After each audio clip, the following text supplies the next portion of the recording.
Vamos a analizar cómo se resuelve un ejercicio de flexión oblicua con corte. Hay que tener en cuenta que la flexión oblicua simple, es decir, sin estar combinada con esfuerzo axial, podría no tener ningún corte, podría tener solamente corte respecto de uno de los dos ejes principales de inercia, o, como en este caso, podría tener corte en las dos direcciones. ¿Qué he colocado? Una barra que está empotrada en un extremo y libre en el otro. Esa barra tiene sección cuadrada y está rotada a 45 grados, de modo tal que esta fuerza vertical actúa en uno de los vértices y su recta de acción pasaría por el baricentro G de la sección. Los dos ejes principales de inercia están dibujados aquí y yo en azul he dibujado cómo descompondría esta carga P en P1 y P2. Como en el caso de un cuadrado el ángulo es de 45 grados, cada una de las dos cargas P1 y P2 valdrán exactamente lo mismo. Algo muy importante para resaltar es que esta carga P debe pasar por el baricentro G de la sección. Es decir, su recta de acción tiene que contener a dicho punto. Porque si eso no ocurriese, lo que tendríamos es que esa carga P generaría, aparte de los efectos que vamos a analizar nosotros, torsión. Y esa torsión haría que ya no sea flexión oblicua con corte, sino flexotorsión oblicua con corte. Y es un caso diferente al que veremos a continuación. Por lo tanto, recordemos, la carga P tiene que pasar sí o sí a través del baricentro G de la sección. Una vez que yo ya sé que a esta carga la voy a descomponer en estas dos, lo que puedo hacer es una vista que, por ejemplo, venga desde aquí, de modo tal de poder ver en verdadera magnitud a P1, y una vista que, por ejemplo, venga desde aquí, de modo tal que pueda ver en verdadera magnitud a P2. Y tendré dos semiestructuras, una con P1 y una con P2, y obtener los diagramas de características. Aquí he planteado ya dos semiestructuras, una con P1 y otra con P2. Por el principio de superposición de los efectos, si sumamos los efectos de estas dos semiestructuras, me dan el efecto que se obtenía con el estado de cargas original sobre la pieza que teníamos en el enunciado del problema. Aquí, a la izquierda, tenemos los diagramas de característica de P1 y las ecuaciones fundamentales de la estática para el estado de cargas P1. Y otro tanto ocurre del lado derecho para P2. Como en los dos casos es el mismo análisis, lo voy a hacer sobre el de la izquierda, sobre el de la derecha será en todo igual. Fíjense, esta carga P1 tiene que ser contrarrestada por esta reacción vertical y como tiene un brazo de palanca L, tendrá que ser contrarrestado ese momento con la reacción de vínculo. No hay reacción del tipo horizontal.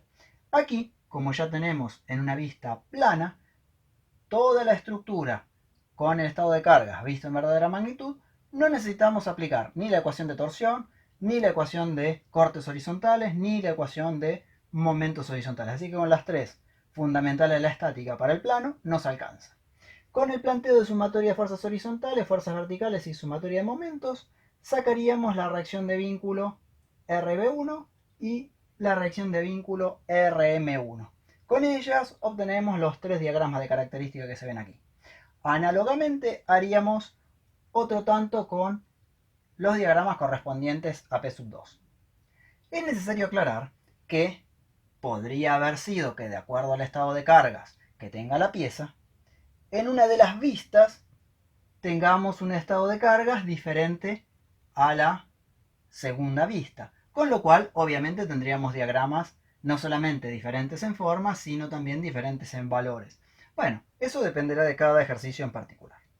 Una vez que yo tengo ya desarrollado este conjunto de diagramas de características, tengo que pasar primero a la etapa de dimensionamiento y en una segunda instancia a la verificación. ¿Cómo vamos a dimensionar?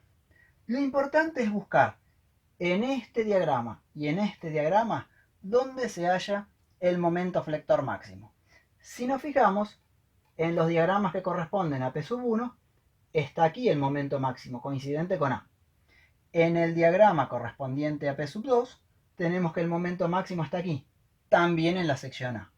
Con lo cual tenemos mucha suerte, porque si los dos momentos máximos coinciden en la misma sección, esa será la sección que hay que elegir para dimensionar.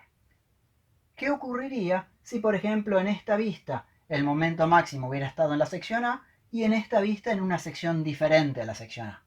Lo que habría que hacer es un análisis de dimensionamiento en la sección A, con el valor máximo de aquí y el que le tocara de este diagrama eventualmente. Y después otro análisis de dimensionamiento con el máximo que correspondiera a la sección cualquiera que estaría acá, con esa misma sección en la estructura de la izquierda. Entonces, es muy importante que ustedes sepan seleccionar la sección donde van a dimensionar. En este caso hay mucha suerte, los dos momentos máximos coinciden en la misma, pero si no coincidieran, debería trabajar en varias secciones. Primero, eligiendo una de las vistas donde está el máximo valor de momento y en esa sección trabajar con el momento correspondiente del otro dibujo. Y luego, pasando al segundo de los diagramas, elegir la sección con el máximo momento y trabajar ese momento máximo con el que le corresponde de la primera de las dos vistas. De esa manera tenemos que hacer el análisis. Lamentablemente es más largo, pero es lo que hay que hacer. Una vez que ya determiné dónde voy a dimensionar, que es en la sección A, como voy a tener que borrar esta pizarra, vamos a ver dónde tendría que verificar el corte. También el corte necesito conocer el valor máximo del diagrama. Aquí cualquier sección es indistinta. Lo mismo ocurre aquí. Con lo cual, cualquiera de las secciones, tanto de la semiestructura de la izquierda como de la estructura de la derecha, me pueden servir para determinar la tensión tau máxima de corte. Entonces, para el dimensionamiento, sección A. En este ejercicio, para la verificación, cualquier sección, porque en todas hay el mismo valor de corte. Aquí planteamos la fórmula para el dimensionamiento a la flexión simple oblicua. Tenemos la dualidad de signos porque hay tracción y compresión en la flexión. Y tenemos el término del momento respecto al eje X y el término del momento al eje Y. Como se trata de una barra de sección cuadrada, tenemos mucha suerte en nuestro caso. Por un lado, los dos módulos resistentes tienen la misma fórmula, B al cubo sobre 6. Y por otro, los dos momentos máximos coinciden en valor numérico, porque recuerden que P sub 1 y P sub 2 eran iguales. Entonces, los dos momentos también dan el mismo valor. Fíjense que reemplazando, esto es para la sección A en particular, tendríamos este término para el primero de los momentos y este término para el segundo de los momentos. Ustedes dirán, ¿cuál de los dos momentos es mx y cuál de los dos momentos es mi?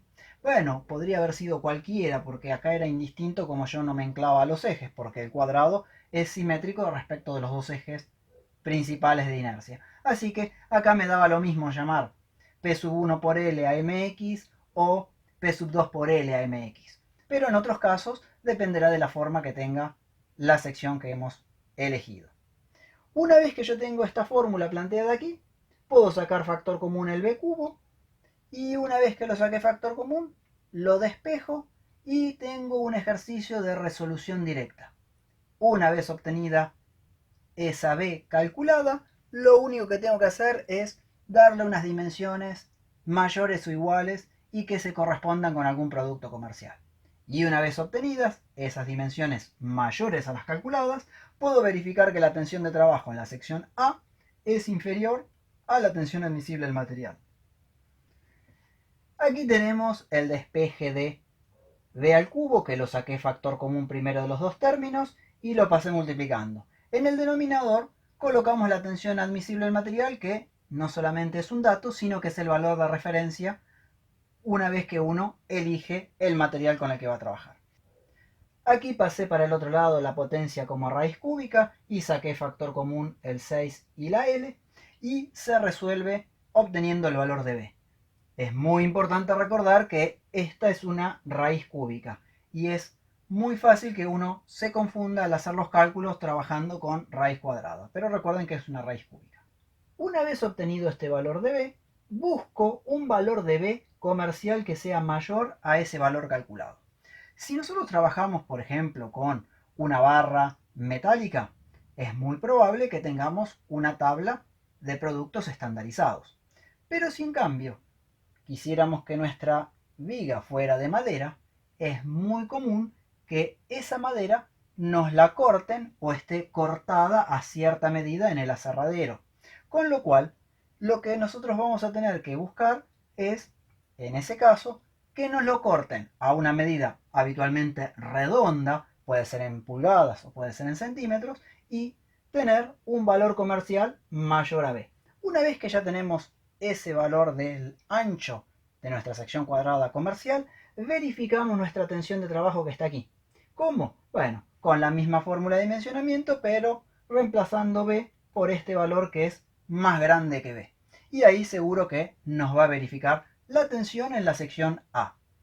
Algo que es importante es lo siguiente. Si analizamos la sección A, en este punto de aquí arriba tendríamos la situación planteada aquí debajo.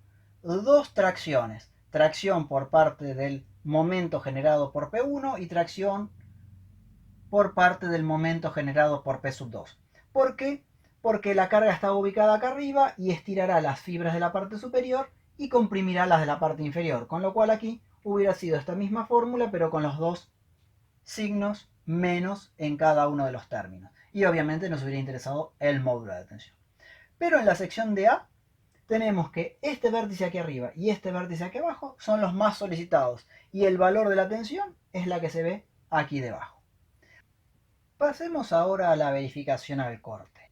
Las fórmulas que tendríamos si consideramos una sección como esta aquí, con los ejes Y vertical y X horizontal, dos fórmulas. Una para verificar a los cortes verticales, que son los que vienen por aquí, y que generarían momento respecto del eje X. Por eso todos los subíndices son X. Es un corte vertical que generaría momento respecto de este eje. Mientras que esta expresión serviría para un corte del tipo horizontal, que entraría por aquí, y que generaría momento respecto del eje Y.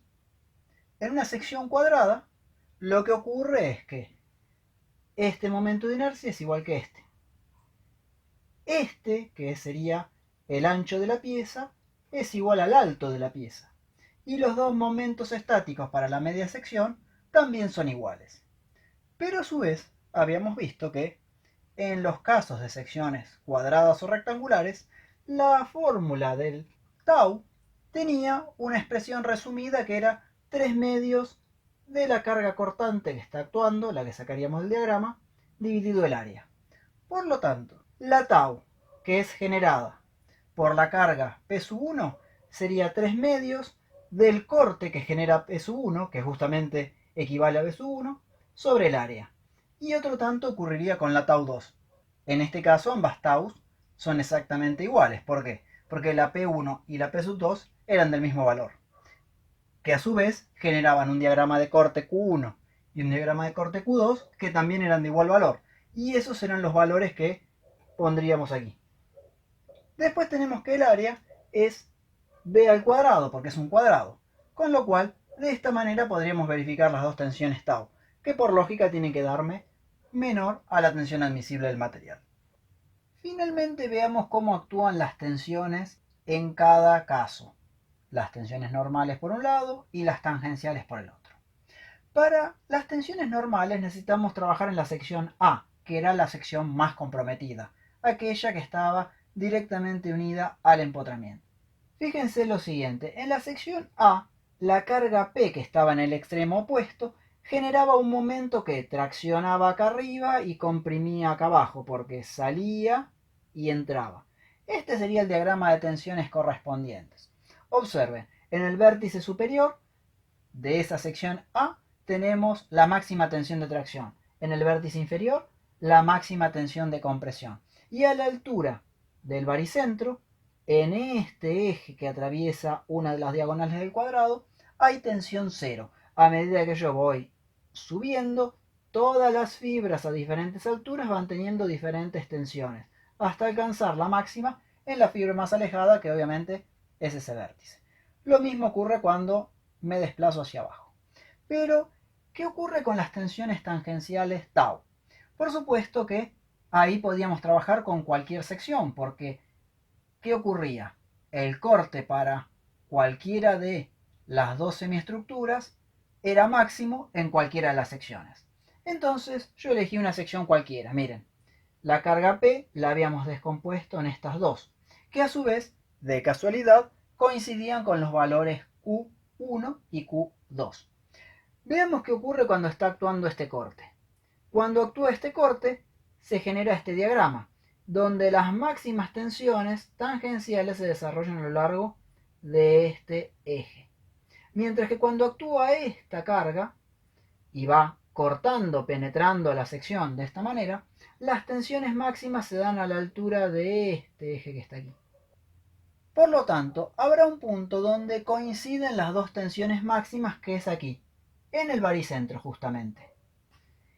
En este baricentro coincidirían la máxima tau que genera P1, que sería tau 1, que puede estar en cualquiera de las fibras que se ven en este eje, y las tau generadas por P2, que son cualquiera de las tau que están a la altura de este eje, que son todas máximas y que tienen esta medida.